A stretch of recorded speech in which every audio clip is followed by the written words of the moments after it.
Erken çağlarda Ön Moğol kabileleri Çin'in kuzeydoğu bölgelerinde bulunan Mançurya'nın çorak ve ıssız tundralarında yaşıyordu. Milattan önce 1000 civarında kökenleri domuz yetiştiriciliğiyle uğraşan Suşen kültürüne kadar uzanıyordu. Suşen kabilesinin atları, koyunları ve domuzları vardı. Ata binmesini bilmezler, atlara bir mal olarak değer verirlerdi. Domuz kılından giysi yaparlar. Tabutların önünde domuz kurban ederlerdi.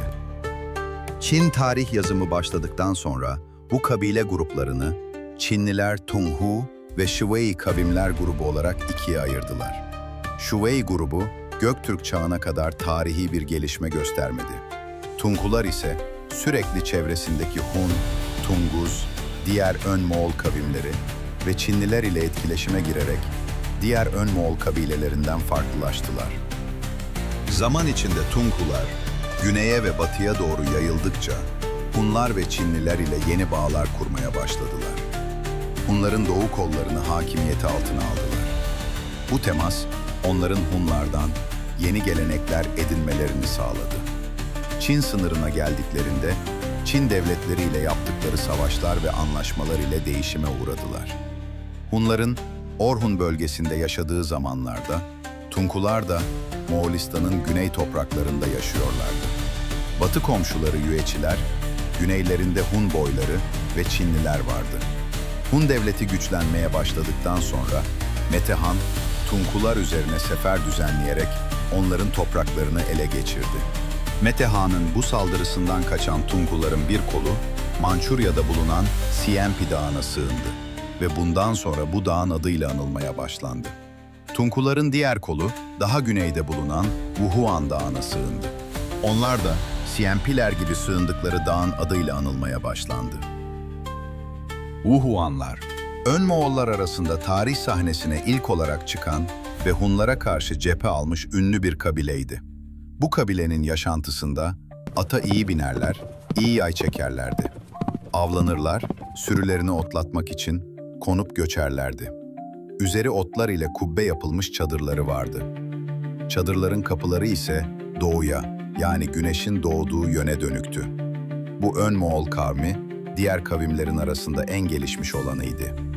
Hunlar ile yaptıkları temaslar neticesinde onlardan yaşayış ve inanç manasında etkilenmişlerdi.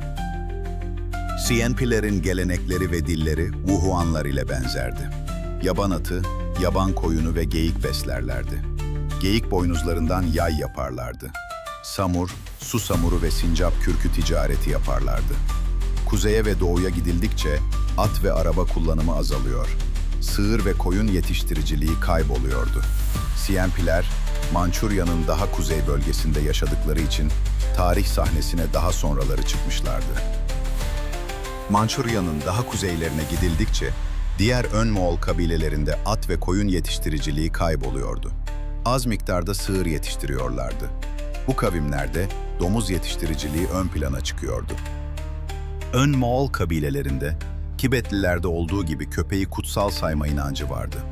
Ölüye köpek ve at kurban ederlerdi.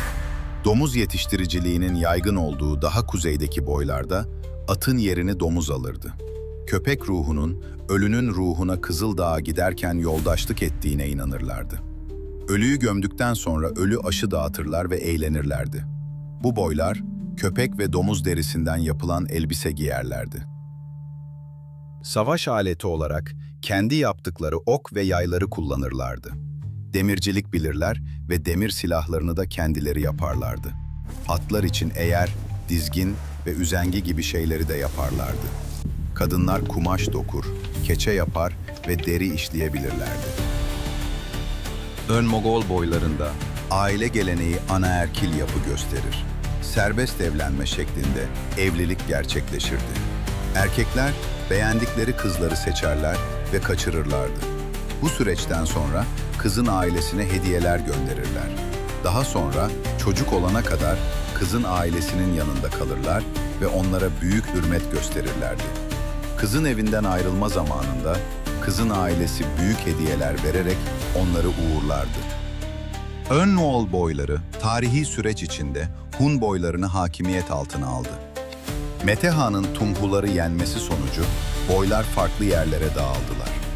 Bu süreçte Hunlara yakın yaşayıp Hun hakimiyeti altında kalan Ön Moğol boyları oldu. Daha kuzeye giderek kuzeyde yaşayan diğer Ön Moğol ve Tunguz boyları ile karışan boylar da oldu. Hunlara yakın yaşayan boylar, Hun boylarının adetlerini alarak gelişmişlerdi. Tarihin akışı içinde farklı devletlerin hakimiyeti altında kalan bu boylar, zaman içinde güçlenerek Orta Asya'da çeşitli devletler kuracaklardı.